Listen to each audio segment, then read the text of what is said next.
छोटा सा गांव था, भैरवपुर। गांव के एक शांत कोने में एक बड़ा बरगद का पेड़ खड़ा था।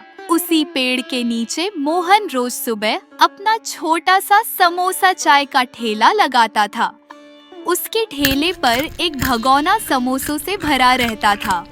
पास में चटनी का बर्तन और 2-4 पुरानी प्लेटें रखी होती थीं।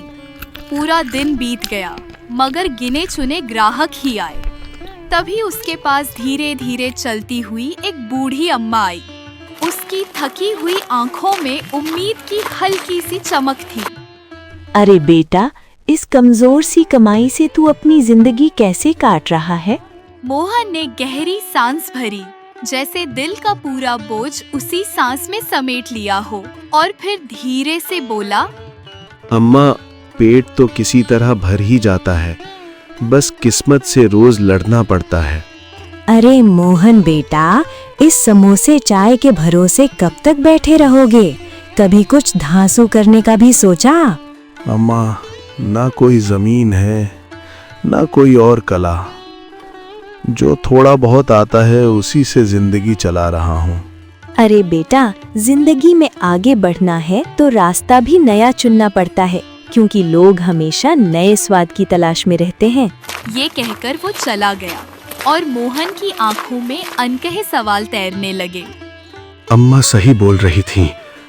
अब मुझे कुछ अलग करना ही होगा, ऐसा कुछ जो लोगों को पसंद भी आए और मेरी जिंदगी भी बदल दे। मोहन ने चुपचाप अपना ठेला समेटा। शाम की ठंडी हवा उसके चेहरे से टकरा रही थी। मन में एक अनकही उदासी उतर आई थी और वो बिना पीछे देखे घर की ओर चल पड़ा। उस रात मोहन को नींद नहीं आई। कभी अम्मा की बातें याद आती, कभी खाली ठेला आंखों के आगे घूम जाता। मन में एक नई उम्मीद जागी। क्यों ना अब मटन करी का ठेला लगाया जाए, कमाई भी अच्छी हो जाएगी और लोग भी इसे जरूर पसंद करेंगे। अगली सुबह मोहन सूरज निकलने से पहले ही जाग गया। उसके चेहरे पर साफ साफ उत्साह झलक रहा था। वह फुर्ती से नहा धोकर तैयार हुआ और फिर अपनी पत्नी को आवाज दी।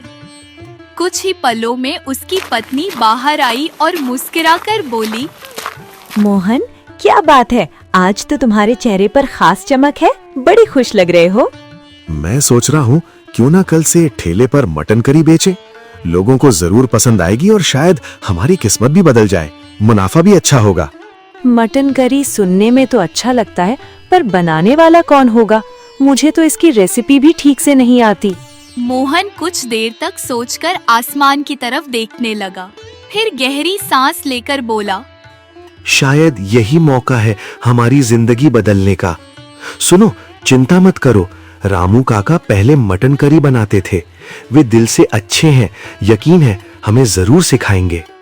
ठीक है, तुम उनसे पूछ लेना, क्या पता अगर हम सच में सीख गए तो हमारी किस्मत भी बदल जाए। मोहन रामू काका से मिलने निकल पड़े। रास्ता पुराना था, मगर मोहन के कदमों में आज एक नई चमक थी, जैसे उम्मीद खुद उसके साथ चल रही हो। रामू काका के घर पहुंचकर मोहन ने हिम्मत जुटाई और धीरे से दरवाजे पर दस्तक दी। तभी रामू काका ने उठकर दरवाजा खोला तो सामने देखा है मोहन खड़ा है। कहो बेटा, आज किस काम से यहाँ चले आए? सब ठीक तो है? हाँ काका, हम एक जरूरी काम से ही आए हैं, आपसे कुछ सीखना चाहते थे। हाँ बेटा, क्यों नहीं, आओ अंदर चलकर आराम से बात करते हैं। काका ने मुस्कुराते हुए मोहन को चारपाई पर बैठाया और बोले, तेरे चेहरे पर एक अलग ही चमक है बेटा, लगता है कोई निर्णायक कदम उठाने का इरादा लेकर आए हो। काका, आप तो मेरे अपने हैं, मेरी हालत सबसे पहले आप ही समझ सकते हैं। ठेले की कमाई से अब घर संभालना ही भारी हो गया है। मन में सोच रहा हूँ कि कुछ नया शुरू करूँ ताकि घर का खर्चा ठीक से चल सके। रामू काका ने गहरी सांस भरी, मोहन की ओर देखा और नरमी से पूछा, मोहन बेटा, तुम्हारी आवाज बता रही है कि मन में कुछ भारी बात है। संकोच छोड़ो, कहो क्या करना है, कैसे मदद करूं? काका, एक बात कहूँ, मुझे आपकी हाथ की मटन करी बनाना सीखनी है। सब कहते हैं आपकी करी जैसा स्वाद कहीं नहीं मिलता। मोहन की बात सुनकर काका के चेहरे पर अचानक मुस्कान खिल गई। बेटा ये तो बड़ी सरल कला है, बस सही तरीका चाहिए। चलो ध्यान से सुनो, मैं सब बताता हूँ। काका ने मोहन की ओर हाथ बढ़ाते हुए इशारा किया और बड़े स्नेह से समझाना शुरू किया। पहला कदम ये है बेटा, मटन को साफ पानी से अच्छी तरह धो लो। इसके बाद उसमें दही, मिर्च, साबुत मसाले, तेल और ताज़ी हरी पत्तियां डालकर हाथ से अच्छी तरह मिलाओ। अब इसे कुछ देर के लिए छोड़ देना। मसाले इसी में अपनी जान डालते हैं। मोहन काका की हर बात ध्यान से सुनने लगा।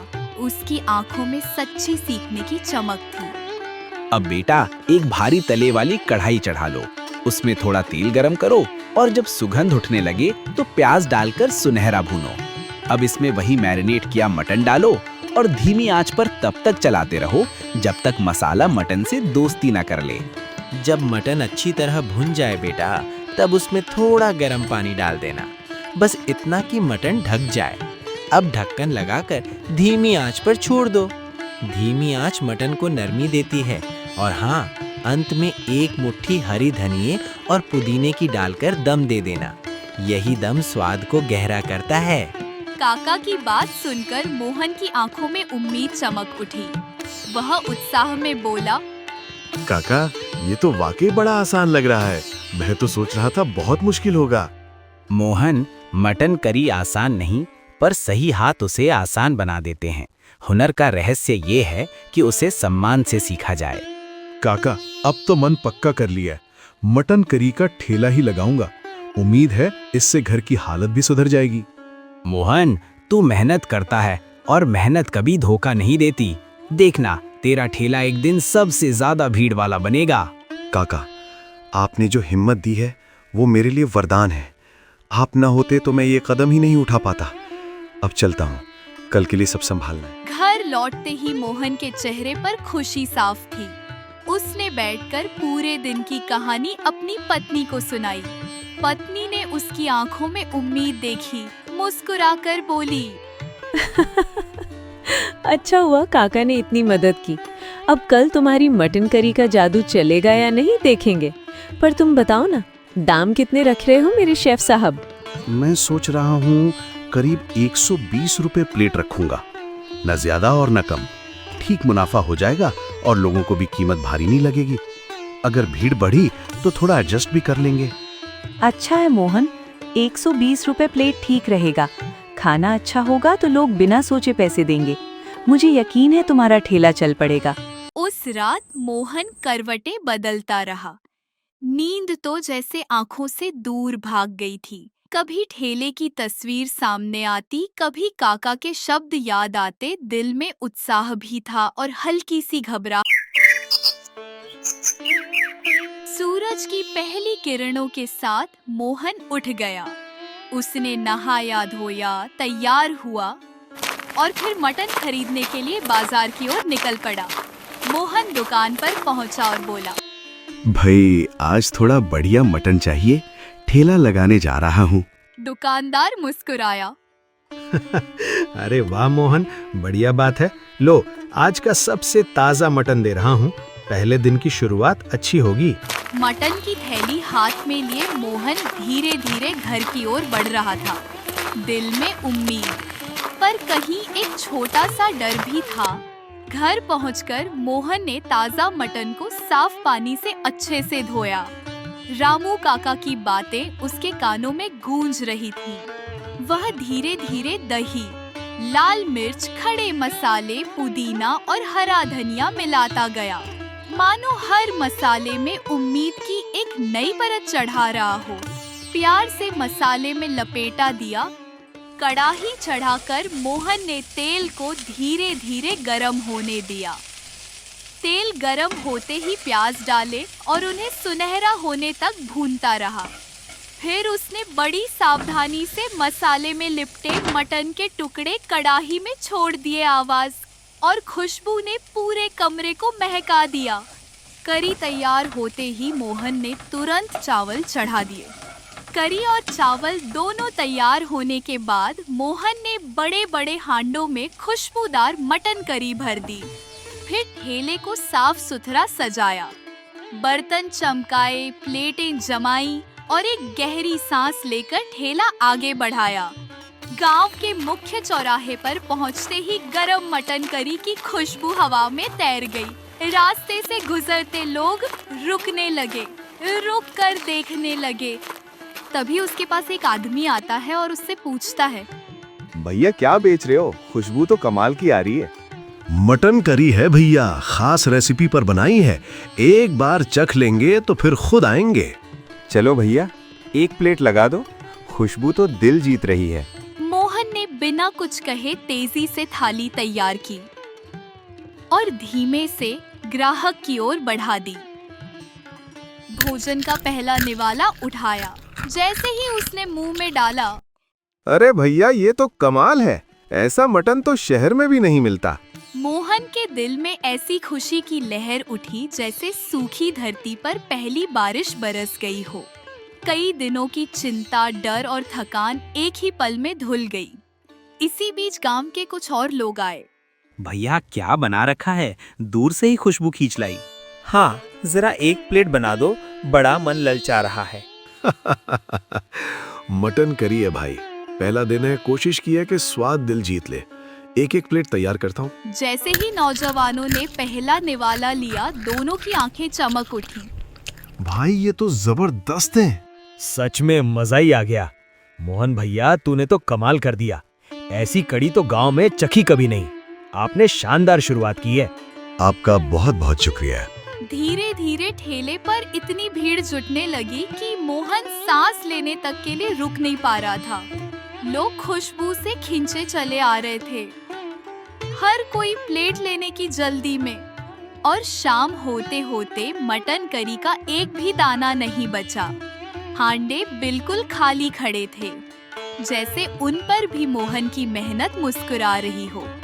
खाली हांडों को देखकर मोहन ने एक गहरी, संतुष्टि भरी सांस ली और चेहरे पर फैलती खुशी के साथ घर की ओर लौट पड़ा। मोहन घर आया तो दिल खुशी से भरा था। उसने अपनी पत्नी को पुकारा, सुनो, आज की थकान के पीछे जो खुशी है वो तुम्हारे साथ बांटनी है। पत्नी जल्दी से बाहर आई। मोहन के चमकते चेहरे को देखा। अरे, आज तो तुम बहुत खुश लग रहे हो। बताओ कैसा रहा पहला दिन? सुनो, आज ऐसा चमत्कार हुआ है कि एक ही दिन की कमाई ने महीने भर की कमी पूरी कर दी। पत्नी प्रसन्नता से बोली, मोहन, ये दिन हमारे जीवन का सुखद अध्याय है। तुम्हारी श्रम को सफलता मिली, अब हमारा भविष्य उज्जवल होगा।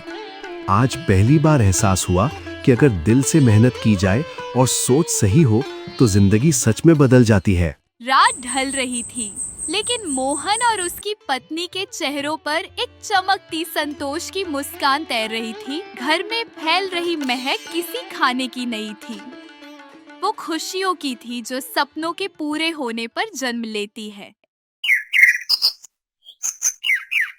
अगली सुबह मोहन ने ठेला तैयार किया और सीधा उसी जगह पहुंच गया जहां कल उसकी बिक्री ने सबको चौंका दिया था। मोहन ने ठेला लगाया ही था कि देखते देखते लोग आने लगे। हर गुजरने वाला हवा में तैरती खुशबू से खींचता चला आया। कुछ ही मिनटों में ठेले के सामने भीड़ इतनी बढ़ गई कि मोहन को खुद विश्वास न हुआ। आज की भीड़ तो कल की भीड़ से दोगुनी थी। ग्राहक आते गए, मोहन की प्लेटें उड़ती गई। हर किसी के चेहरे पर संतोष था। शाम ढलने तक ठेला एक बार फिर पूरी तरह खाली हो चुका था। फिर वह घर की तरफ निकल गया। मोहन धीरे धीरे घर के आंगन में आया, पर चेहरा चमक रहा था। तुम हल्के लग रहे हो, जैसे कोई बोझ उतर गया हो। मोहन मुस्कुरा दिया। उसी वक्त रामू काका दरवाजे पर आ गए। रामू काका धीरे धीरे आंगन में कदम रखते हुए अंदर आए। उन्होंने मोहन और उसकी पत्नी को देखा और मुस्कुरा कर कहा, लगता है आज मेहनत ने तुम दोनों को अच्छा इनाम दिया है। काका, आपकी सिखाई मटन करी ने ही मेरी जिंदगी बदल दी। आपका धन्यवाद कैसे करूं समझ नहीं आता। ये एहसान मैं कभी नहीं भूलूंगा।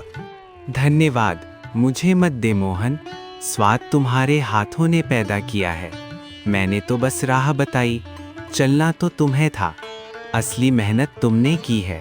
धीरे धीरे मोहन की मटन करी का स्वाद पूरा गांव छक चुका था।